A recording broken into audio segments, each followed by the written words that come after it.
మీకు బేకింగ్ అంటే ఇంట్రెస్ట్ ఉందా? అయితే కరెక్ట్ గైడెన్స్ కోసం చాకోస్ ఎక్స్‌ప్రెస్ అకాడమీని విజిట్ చేయండి. మరణం అంటే సాధారణంగా ఎవరికైనా భయం ఉంటుంది. కానీ ముద్రగడ దానికి అతీతంగా వ్యవహరించారు. ఆయన చనిపోతారని తెలిసి ఆయన ఖననం ఎక్కడ చేయాలి, ఏ ప్లేస్లో చేయాలి, ఎవరు చేయాలి అని పూర్తి వివరాలు ఆయన ఆత్మీయులకి, బంధువులకి చెప్పి ఆయన చనిపోయి కన్నుమూశారు. ప్రస్తుతం నేను కిర్లంపూడిలో ముద్రగడ ఇంటి దగ్గర ఉన్నాను. ఒకసారి ముద్రగడ ప్రస్తుతం పార్థివ దేహం పెట్టిన ఆయన ఇల్లు అటువైపు కనబడుతోంది. సో ఆయన్ని ఎక్కడ ఖననం చేయాలి, బేసిక్గా దహనం చేస్తూ ఉంటారు. అంటే బేసిక్గా ఈ కాపు సమాజ వర్గానికి సంబంధించిన ఎవరైనా చనిపోతే వాళ్ళ పద్ధతుల ప్రకారం దహనం చేస్తూ ఉంటారు. కానీ ముద్రగడ మాత్రం ఖననం చేయమన్నారు. అది కూడా ఆయనకి ఇష్టమైన ఈ ప్లేస్లో. ఆయన రెగ్యులర్గా ఇక్కడ ఆయన తోట పని చేస్తూ ఉంటారు. ఇటువంటి తోట పనులు చేసి ఈ ప్లేస్లోనే ఆయన తనని ఖననం చేయమని బంధువులు చెప్పారు. అంటే ఆయనకి మరణం పట్ల ఏమాత్రం భయం లేదు అనేది స్పష్టంగా అర్థమవుతుంది. పూర్తిగా కుటుంబ సభ్యులు, బంధువులు కూడా ఇక్కడ పనులన్నీ పర్యవేక్షిస్తూ ఉన్నారు. ఈరోజు సాయంత్రం ఆయన్ని నేరుగా ఇక్కడ తీసుకొచ్చి ఖననం చేయబోతున్నారు. సాధారణంగా దహన సంస్కారాలు చేస్తారేమో అనుకుని అందరూ కూడా శ్మశానం వైపు వెళ్తూ ఉంటే బంధువులు మాత్రం ఇక్కడ ఒక పెద్ద గుంతని తవ్వడం మనం చూస్తూ ఉన్నాం. సో రీజన్ ఏంటి అంటే ముద్రగడ పద్మనాభం కోరిక.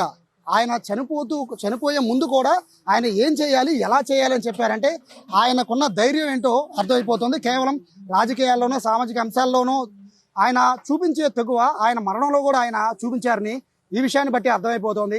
సాధారణంగా మరణం అంటే అందరికీ భయమే, కానీ ముద్రగడ మరణం అంటే ఏమాత్రం భయపడలేదు అని చెప్పడానికి ఇది బెస్ట్ ఎగ్జాంపుల్.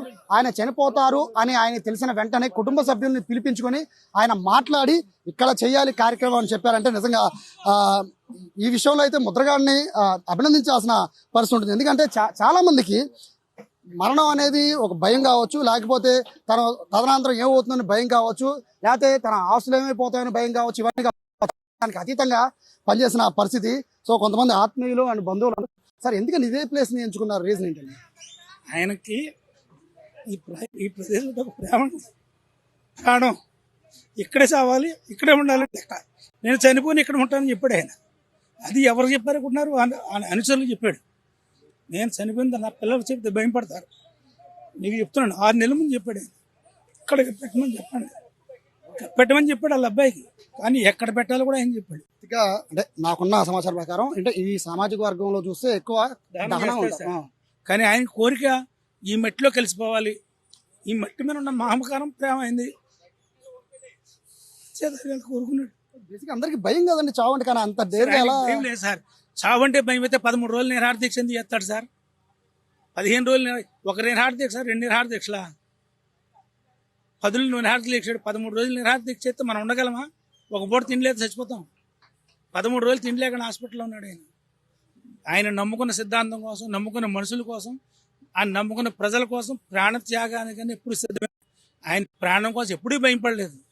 ఇప్పుడు ప్రజాసేవే నిరంతరం నేను ఎక్కడో ఉంటాను, మిమ్మల్ని అందరినీ చూస్తుంటాను, కాపాడుతాను అని చెప్పాడు. వాళ్ళకి, మాకు కూడా కాదు, వాళ్ళ కొడుతాను సహచరులు చెప్పాడు ఆయన.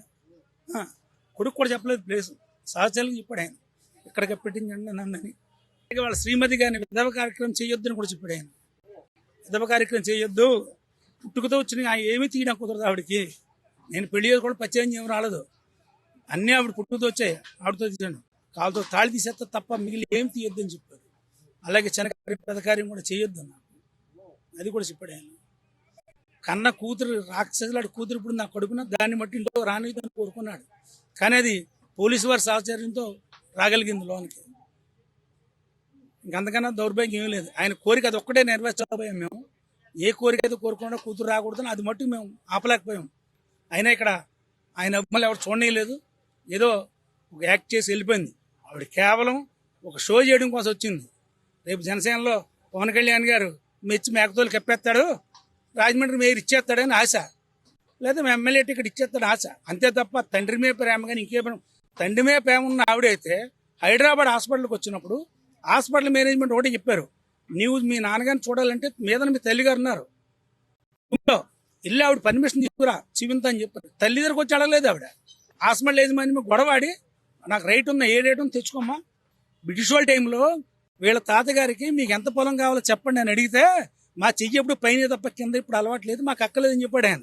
ముద్రాడ పద్మనాభం గారు, వీళ్ళ తాతగారు పద్మనాభం గారు. అదే వారసత్వం ఈయనకి జీన్స్. ఎప్పుడు ఎదరోడికి పెట్టడమే తప్ప చేయి చాచడం అని అలవాట్లేదు ఆయన. ఇంత కాపుద్యమం చేసినప్పుడు ₹1 ఎవరిదైనా ఇచ్చుకున్నాడు సార్? ఇంతమంది కాపులు ఉన్నారు, ఎవరిదైనా రూపాయి ఇచ్చుకున్నామా? మా ఇంట్లో రూపాయలు ఖర్చు పెట్టుకున్నాం, మా కుటుంబం రూపాయలు ఖర్చు పెట్టుకున్నాం. బస్సులు పెట్టుకుని జనాలు తీసుకురండి, నీ వంతుకు బస్సు పెట్టి జనాలు తీసుకురా, అంతే తప్ప నాకు అక్కడ డబ్బులు ఏమొద్దు. భోజనాలకి మెయింటెనెన్స్, స్టేజ్ మెయింటెనెన్స్ అన్నీ మేమే పెట్టుకున్నాం. ₹1,00,000 కోట్ల రూపాయలు ఖర్చు పెట్టాము ఉద్యమానికి.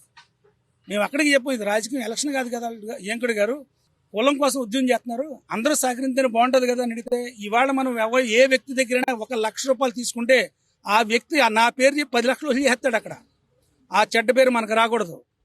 వద్దు వెంకట గారు, ఓపుకుంటే మీరు పెట్టండి, లేదా నీ ఇల్లు వాకిలు అమ్మేసి నేను పెడతాను అన్నాడు ఆయన. అది ఆయన నిబద్ధత అంటేనే.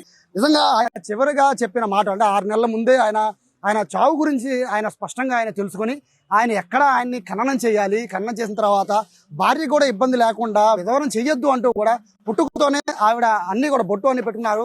నా ద్వారా ఏం బొట్టు లేదు కాబట్టి నేను చనిపోయినా కూడా బొట్టుతోనే ఉండాలని చెప్పి ఆయన చెప్పిన మాటలు నిజంగా ఈ కాలంలో కూడా ఇలాంటి ఆదర్శ మనుషులు ఉంటారా అనేది అయితే నిజంగా ఆశ్చర్యం కలుగుతోంది.